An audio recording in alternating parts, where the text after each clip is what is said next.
Hi, I'm Daniel Zwerdling. And I'm David Shipler. Two reporters start now.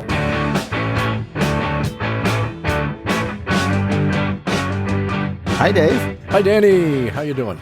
Great, thanks. And listen, we are on a really brave mission today. We're going to jump right into one of the most controversial topics in America. Yeah, we're going to talk about grammar. And we're going to explore how words and usage change over time and how some of those changes drive a lot of us crazy, especially me. And my wife tells me I'm the family grammarian. So how come they work their way into our, souls? That's one of the questions. Bryan Garner, welcome. Thank you. And let's kick this off, Bryan Garner, before we introduce you more fully, with one of the hottest debates in the grammar world today. Speaking of which, so what is one of the hottest debates these days? What's a hot button issue? Well, the biggest hot button issue right now is they, not just they, pronouns. Should you announce your pronouns? Should people be allowed to have their own pronouns? And ultimately, it's become not just a linguistic issue, but a political issue. There's a social change that's going on right now, and it's affecting the language. And so that has become the biggest hot button issue of our day. And does that bug you as a grammarian to have politics play a big role in what becomes standard usage? It doesn't bug me. The difficulty is, how do you discuss questions like this dispassionately in ways that will not raise the ire unduly of the various partisan people involved on both sides of the question? That's a big challenge. Yeah, in fact, as I read some of the things you've written, you seem to be trying to be grammatically correct without being snobby or condescending, and recognizing that language evolves, and it is a product of the culture, as you mentioned in this pronoun question, which I'd really like to talk more about because I have a problem with it, frankly, not politically, but I want to introduce you a little more thoroughly, Bryan. Bryan Garner is a titan of grammar in the United States. Yeah, a titan is right. His book, Garner's Modern English Usage, is in its fifth printing. It's 1,306 pages long. It's a wonderful this book. I just love it. And Bryan's written dozens of other books, including a reference work that's on editors' and writers' shelves across the country. That one's called The Chicago Guide to Grammar, Usage, and Punctuation. And I guess it leads to the question of what inspired you to devote a lot of your life to studying grammar. Of course, it permeates all of our language and all of our things that we write and say. So how did you get into this in the first place? Well, the first thing probably was my grandfather, Meade F. Griffin, who was a Texas Supreme Court justice, used to use Webster's Second New International Dictionary, published in 1934. He used that as my booster seat. And I was always interested, even as a kid, 3-4 years old, what is in this big, thick book? Seriously? Yeah. And then, I was growing up in the panhandle of Texas, and I was just a regular West Texas kid catching lizards and catching snakes. And I wanted to be a herpetologist or maybe even a paleontologist because I was fascinated by dinosaurs. And the big thing, the big thing that happened to me as a kid was when I was 15 years old, a girl that I much admired said to me, Bryan, you have a really big vocabulary. And I had simply used one word. I used the word facetious. I was just being facetious. And she said, you have a really big vocabulary. And she said it with a sparkle in her eye. Now, how might my life have been different if she had said it with a kind of contempt? But she said it with admiration. And that was a life-changing moment. I then was under the mistaken belief that this was the way into a girl's heart. So that inspired you to dive into reading dictionaries and grammar books and stuff like that? I decided then and there, and I don't know if you've ever had this happen where a throwaway comment from somebody ends up changing your life, but that actually happened to me. I decided, wow, that maybe this really is a strength of mine, and I want to improve my vocabulary. And so what I started doing was religiously paging through this book that my grandparents had given me, Webster's Second New International Dictionary, and trying to find what I thought were useful and interesting words. So, sedulous and assiduous and assiduity and Yikes. philanthropism, PSI, philanthropism, which is a dogma that Jesus Christ was not divine but was a man, philanthropism. Now, have I ever had occasion to use it? No. Not on a date, probably, right? These are great stories, Bryan. Wonderful how turning points happen in your life. One of the fascinating things about all of this is how language evolves, and if we were in France or Spain or some other countries, we would have an institute of some kind, the Académie Française, which rules on proper language, and in Spain they have such a similar academy. The Academia Española, I think. Oh, very good, Danny. What puzzles me about American grammar is we don't have these committees, the Académie Française, that say this is the right way to say things, that's the wrong way to say things. Well, in the English-speaking countries, we've never gone for an academy. We've always left it up to individuals, and the individuals were very influential writers when society cared a great deal about proper English. It was Lindley Murray in 1795, and for most of the 19th century, Lindley Murray, whatever he said about English grammar and English usage, that was the gospel. Then in the late 19th century, there was a man named Richard Grant White. I'm skipping a few. Then along comes H.W. Fowler in 1926, and he wrote a dictionary of modern English usage. Very influential. Churchill was a big fan. So basically what would happen is somebody would write a book that would get, a lot of attention from people in the publishing industry and the media. And so that would become kind of like a Bible? Well, yes, individual writers on English usage. See, almost no household today has a book on English grammar. But in the 19th century, grammars and dictionaries were right next to the Bible in terms of bestsellers. So that ultimately, what is good English, American English or British English, it depends on the cachet and the influence of the given writer. Now, somebody like Lindley Murray was one of the best-selling authors of the first half of the 19th century, sold 13 million of his books at a time when the population was comparatively small. And the Murray book, what year? 1795 was the first edition. Oh, my gosh. That would never happen today. Everybody was concerned about, is this good English? Today, there's less concern about that than ever. And people tend to think, well, if people say it or use it, it's correct. The question of acceptability and gradual acceptance is really interesting. You have a great little table in your book, in your dictionary, your newest edition, which rates the stage at which a particular use is accepted from 1 to 5. How does that work? Yeah. For Garner's modern English usage, I created something called the Language Change Index. The germ of the idea came from a 1967 article about acceptability and about the fact that you can't just say something is right and something else is wrong. There are more shades of gray in there than simple right and wrong. And I agreed with this. It made intuitive sense to me. So I developed this 1 to 5 grading of correctness. If you say something is stage one, a stage one misusage is simply a blunder. It is an outright error. There is no argument that it's really correct. Stage 2, it has begun to spread. It's common enough that maybe 20% of the populace uses this form, but it's not considered good English. But a lot of people are beginning to do it. And what's an example of a stage 2? A stage 2 misusage would be sherbet. A lot of people want to make it sherbert. The main difference between these two desserts that end in the same 3 letters is that one contains dairy and the other does not. Austin. Was sorbet and sherbet. No.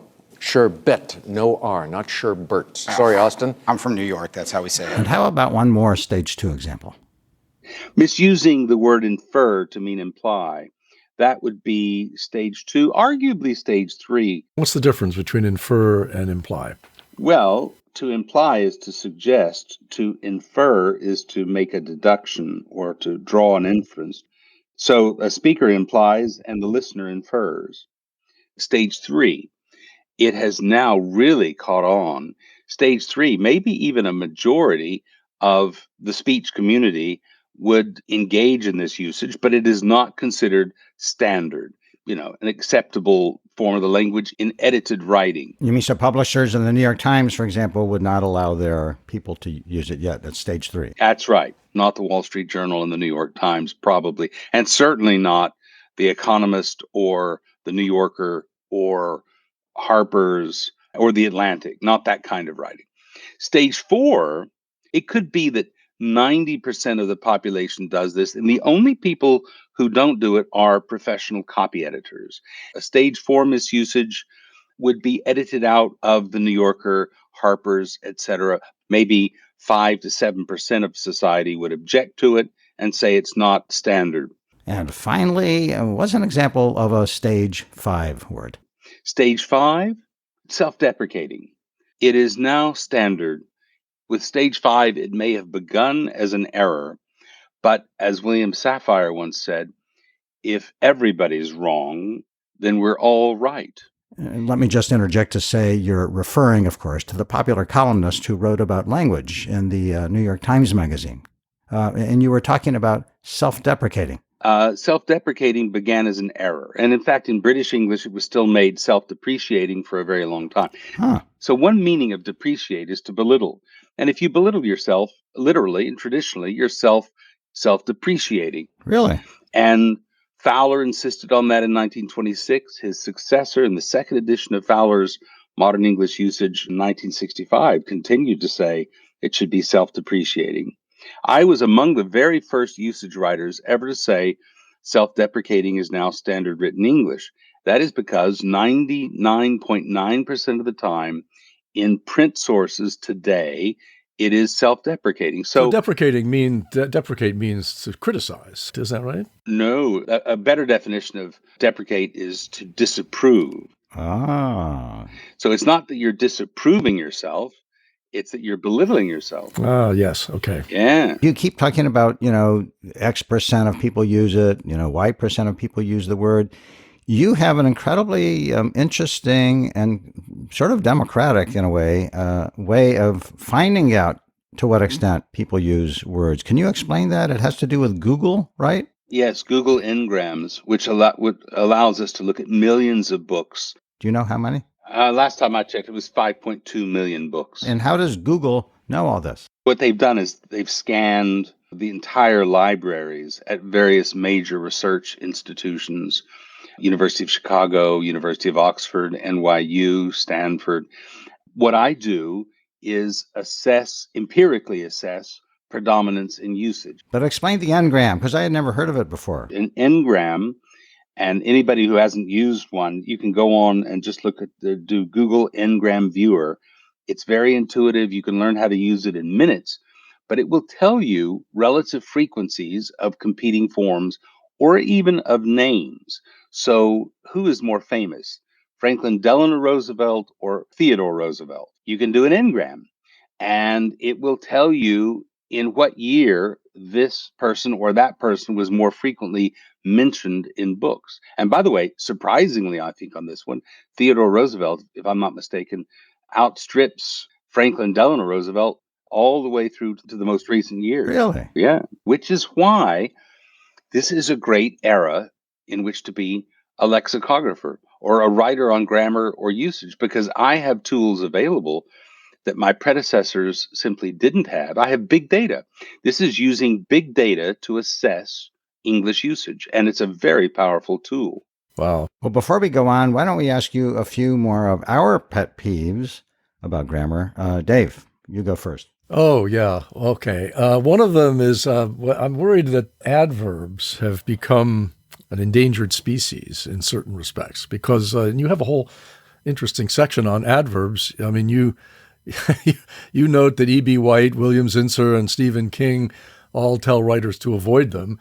But Wait, Dave, why does Stephen King and others say don't use adverbs? I love adverbs. Well, ask Bryan about that. Yeah, well, the idea It's kind of a simplistic notion that you should cut all your adverbs, but the idea among some writers has been that you can choose a better verb. Instead of saying somebody quickly went down the hall, you could say she rushed down the hall or sped down the hall. A better choice of verb than dressing up a nondescript verb like go and say she quickly went down the I hall. would say she went quickly down the hall. How about rushed? I like that. Yeah, good writing, yeah.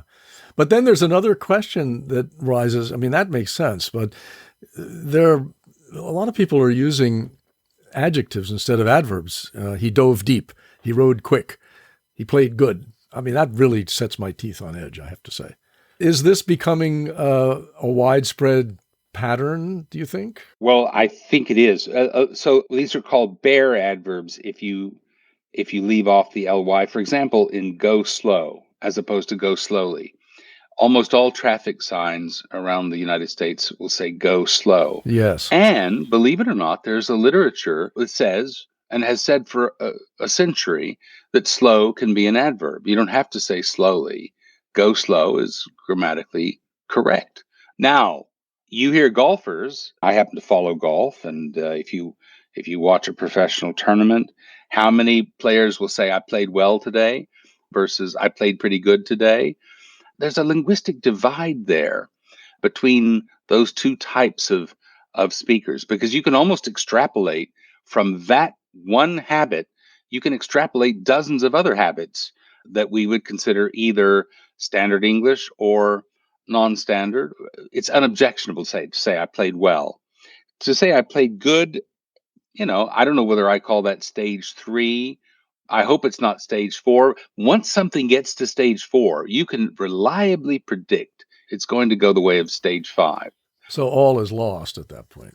Well, not yet, but it's getting there. Yeah. As my wife's grandma, Bee, used to say, named for Beatrice, she used to say, Barbara, dear, that's hurting my ears. If Barbara said something like, as a kid, I played good, her grandmother would have freaked. But just the other day, my wife and I had a little debate because I said, well, I feel differently about that.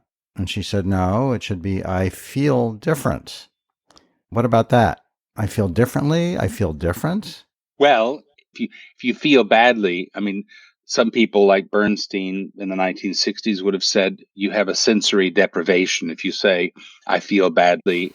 Or I feel differently means the way my fingers are moving, feeling differently. That's right. On the table. That's right. But so where is that? I think it's probably stage 3, the one you're describing. And just to remind our listeners, we're talking with Bryan Garner. His Garner's Modern English Usage is now in its 5th edition. Here's another one that I've noticed. There are nouns that have turned into verbs.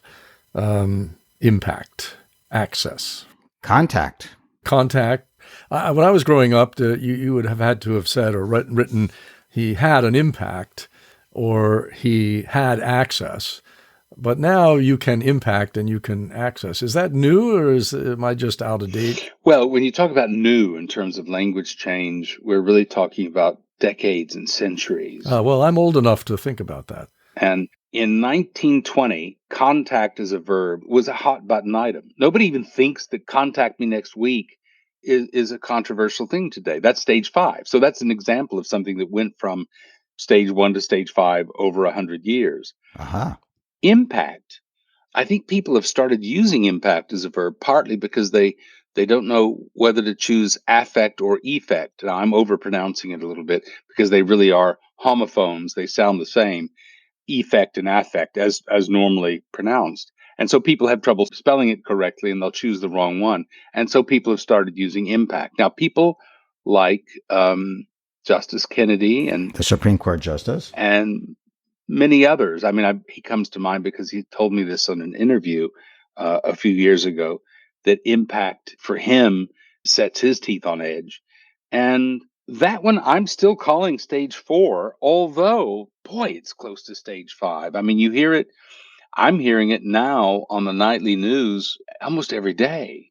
So earlier you mentioned the big controversy about the pronoun they, the plural, with singular antecedents to achieve a gender-neutral meaning. How much do you find that being used using your tools? Is that very widespread now? Well, that is something that is only recently beginning to change. So, Google Ngrams at the moment will take us up to 2019 for books. And it was just about 2019, 2020 that the AP style book and various other style guides The Associated Press style book. started changing for gender inclusiveness. So there's a lag. And where would you put they or their on your scale of acceptability at this point? Is it moving pretty quickly? So there are lots of people who are wanting it to be five. They want it to be five. Now, to declare it five, you're saying it's unobjectionable in good literary English. To say it's unobjectionable, this gets us back to the political point. There are a lot of people who object to it. Now, you can say, well, I wish it weren't so. They shouldn't object to it. People who object to that are just bigots. Well, it's not as simple as that. It's not that simple. Well, because you can object to it on a purely grammatical basis. I mean, they as a plural pronoun needs a plural antecedent. If you have a singular antecedent, you've got to use a singular pronoun. Isn't that a non-political way of objecting to it? And let me just add that as an investigative reporter, I started using there as a singular many, many years ago, simply because it just sounded better. It was really tiresome to keep saying, but the source told me, but the source says, but he or she says. And so I just started saying, Yeah, the he or she issue is a big problem. Yeah. it was so boring. It just dragged down speech on radio. So I just started saying, the source says their research has shown that blah, blah, blah, blah, blah. And various people, including my wife and some editors, started saying, well, you can't say that. And I started arguing, well, it sounds better. And when people are in their cars listening, whatever sounds better is the way we should go. And so people started accepting it. Especially if you have a confidential source. You're trying not to identify even the sex of the person. Yeah, exactly. Then that becomes important. But today, I mean, his or her, okay, people always, for a long time, objected to that. The interesting thing about his or her is that used to be thought to be the open-minded, progressive way of doing. Let's be inclusive, and we'll include women as well as men, because everyone can think for himself is sexist. And so even that, of course, was a political battle 10, 15, 20 years ago. Now, what's happened is there's objection to the idea that people are binary, that everyone is necessarily male or female. So his or her, which used to be considered progressive and open-minded and embracing and inclusive, is now considered not inclusive and discriminatory, and it is omitting all non-binary people. So the controversy continues. It's a can of worms. Do we need a pronoun that's gender neutral? I mean, nobody's invented it yet, I suppose, but That's not true, actually. People have invented. oh, really? Oh, yeah. People have tried hundreds of these things. For example, thon. Everyone can think for thon self. Sorry, so I say that again? Thon? Thon. Thon. I hadn't heard of that. Everyone can think for thon self. Now, do you think that's going to catch on? You think that's going to catch on in the heartland? I hope not. So back to Dave's original question, where on the scale of 1 to 5 is there as a singular descriptor now? It depends on the style sheet. If it is a newspaper following AP style, if a non-binary person has declared that they and them are their pronouns, most professional editors would say that's stage 5. For somebody who has made the declaration, I use they and them as my pronouns. In a way, by declaring that, you are making a political statement. It means I support people who are transgender. I support the movement. Or by omitting them, you may say I'm agnostic about the movement, or people might deduce or infer, David, that you are somehow hostile to transgender rights. While we're talking about politics, I'm thinking of a question I'm sure a lot of listeners have, and that is, to what extent is there or is there not any kind of class, racial, ethnic biases in your research? Actually, your field is what, modern What do you call it? Mainstream English, standard English? Standard written English, which, by the way, is available to everyone. Every language has a standard form, whether it's Swahili or Mandarin or Persian. There's a standard form. It's the literary form of the language. Now, that's a political thing as well, because what is the standard form of French? What is the standard form of Norwegian? It is always the language of people in positions of power, people who historically have wielded power. And therefore, the disempowered, their forms of language have tended to be regarded as dialects. And standard English has traditionally been the form of English, standard American English or standard British English, the form of English in which official matters are generally conducted, medicine, law, literary journals. So the standard form of a language, yes, but it's available to everyone. And it ought to be available to everyone. It's a culturally significant form of language in every society known to humankind. And so going back to what you said about, mainstream English or whatever language is the language of the people in power, would it be fair for some African Americans, for example, to say, well, that discriminates against our community because a lot of people who are African American don't speak English that way day to day? Well, almost all speakers of American English grow up with some kind of dialectal usage. I grew up saying me and Brad are fixing to play golf. Oh, no. Yeah, I did. Say it ain't so. I thought that was a more recent development. No. It's very old. My father was constantly, correcting us. You can't say me and Brad are fixing to play golf. Brad and I are getting ready to play golf. Almost every speaker grows up with some form of dialect. And what happens with education, with higher education, is you pick up the standard form of the language in addition to whatever form of language you grew up with. And that's just kind of the way it works. Now, I have an entry in Garner's Modern English Usage on AAVE, African American Vernacular English, also known as Black English. We should be respectful of the various forms of language that people grow up with. And there is a way of teaching the standard form of the language that is not disrespectful toward the various dialects that people speak. And so I would not ever want to be classified as somebody who perpetuates those kinds of small minded, derogatory views of dialectal varieties of English. Why do people get so riled up about grammar? I mean, I've been at many dinners and I can't think of a specific. Oh yeah, I can actually, where people, get all heated about, can you do this? Can you do that? And one that came up not long ago was somebody said, you when you write, you often start a sentence with the word and or but. You can't do that. And so we had a debate. My wife, Debbie, who's a very good editor of my stuff, sometimes flags those sentences. But I like sometimes to do it. I think it helps. Why do people get worked up about this? One of the things that I try to combat is the so-called armchair grammarian. There are lots and lots of people who care a lot about language and know very little about it. And they are concerned only with their own biases that I think, well, I just heard him into sentence with a preposition and you shouldn't do that. I just heard him split an infinitive and you're not supposed to do that. And they think they know these rules and they're not actually rules at all. And people tend to think that whatever they learned as children is an immutable truth. And a lot of third grade teachers all around the English speaking world have told their children not to begin a sentence with and or but.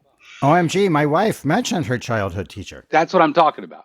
That's what I'm talking about. One thing that children the world over learn in the English speaking world is that you don't begin a sentence with and or but. It's not that the standards have changed since you were in third grade. It's that your third grade teacher was lying to you. She was lying to you. Now, why is that, given that no grammarian of any standing has ever said that? In fact, all the so-called prescriptivists who are reputable, Fowler, Follett, Bernstein, Partridge, all the ones that I've been talking about, and I as well, have said it's a very good thing to do. And in fact, empirically, if you take something like the New Yorker or the Economist, people are shocked to learn this. You open it up anywhere to any page and start circling or highlighting and, but, so, yet, or, and nor, capitalized, the beginnings of sentences, you will typically find 3 to 7 per page, every single page, often 2 within a paragraph. And there's nothing wrong with that. Never has been. But people pick this up in third grade. Now, why? Because third graders want to begin every sentence with and. They want to write little essays that say, I went to the fair last Saturday, period. And I had a good time, period. And I ate cotton candy, period. And then I rode the tilt-a-whirl, period. And then I got a little sick. And they want to write this way. And so third grade teachers have to try to train that out of their children. And there's no way you can tell a third grader, look, now don't begin a sentence with and or but for now, but later if you become a professional writer, you'll want 10 to 20% of your sentences beginning this way. Third graders cannot follow that sort of instruction. And so we oversimplify, and the wrong lesson sticks long term. Yeehaw, you've made my day. Well, listen, how about if we pause here?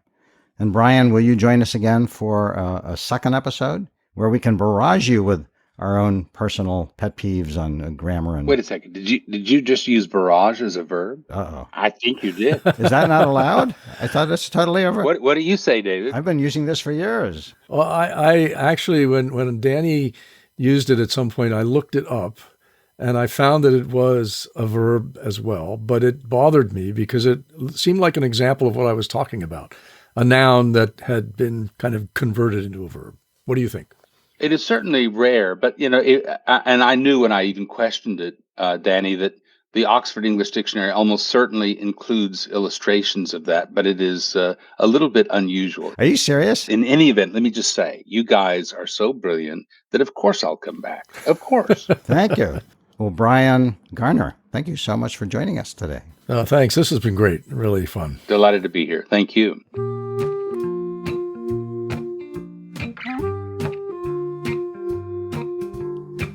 And that's it for this episode of Two Reporters.